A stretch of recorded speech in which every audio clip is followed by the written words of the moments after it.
سورہ قلم شروع ہوتی ہے. اللہ نے فرمایا نون والقلم وما یسطرون، قلم کی قسم اور قلم سے جو چیز لکھی جاتی ہے اس کی قسم.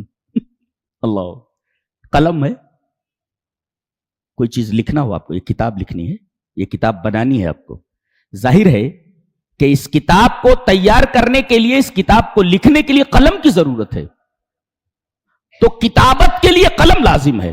جی، تو اللہ فرما رہا ہے قلم کی قسم اور قلم کے ذریعے جو چیز لکھی جاتی ہے اس کی قسم.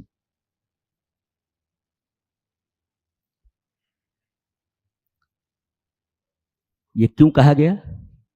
یہ قسم کھا کر کے مقسم علیہ کیا ہے؟ ما انت بنعمت ربک بمجنون، اے میرے حبیب آپ پاگل نہیں ہیں.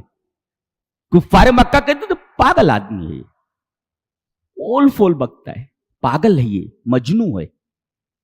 تو مقسم بھی کیا ہے؟ قلم اور کتابت. اور مقسم علیہ کیا ہے؟ میرے حبیب اللہ کی نعمت آپ کے اوپر ہے جس نعمت کی وجہ سے آپ پاگل نہیں ہیں.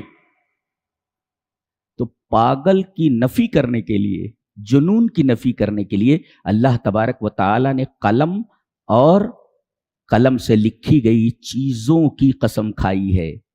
اشارہ اس بات کی طرف ہے کہ قلم لکھتی ہے، کیا لکھتی ہے؟ ہسٹری لکھتی ہے. جی، ہسٹری لکھتی ہے.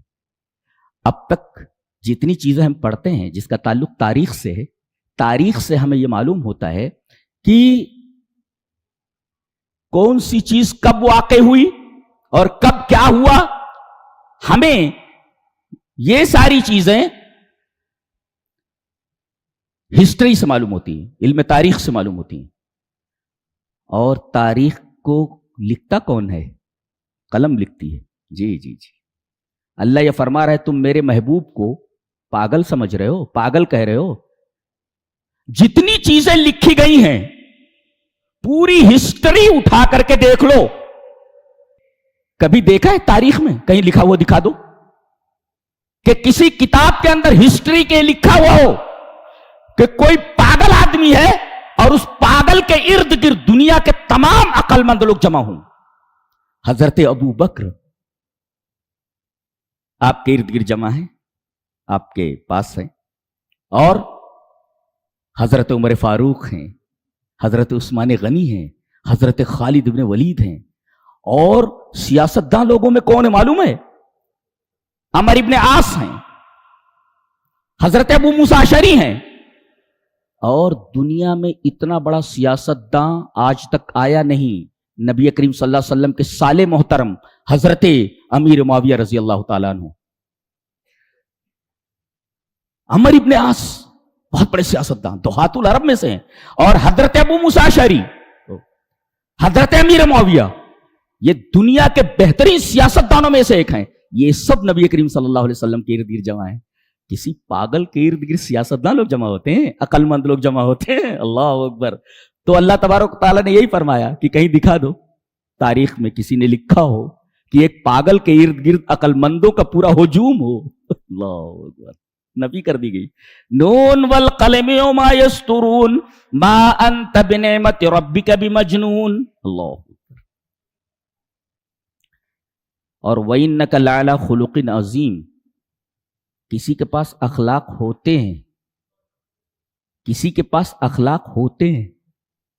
اللہ فرما رہا ہے میرا نبی اخلاق کو سواری بنائے ہوئے ہے. جی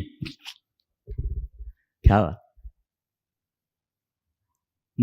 کیا کہ لعلی خلق عظیم کے اوپر ہیں آپ. گویا آپ اوپر ہیں تو خلق عظیم یعنی عظیم اخلاق آپ کی سواری ہے، اور آپ اس سواری کے اوپر بیٹھے ہوئے ہیں. اور سواری جو ہوتی ہے وہ سوار کے قبضے میں ہوتی ہے. جی، تو گویا کہ اخلاق عظیمہ سے آپ متصف نہیں، اخلاق عظیمہ آپ کی سواری ہے، اس پر آپ سوار ہیں، اور اخلاق عظیمہ آپ کے کنٹرول میں ہے، اس لیے کہ وہ سواری ہے آپ کی. جی، اتنی لوگوں نے بڑی تعریفیں کی آج تک دنیا میں، بڑی بڑی نعتیں پڑھی گئیں. جی، نبی کی شان میں بہت کچھ لکھا گیا.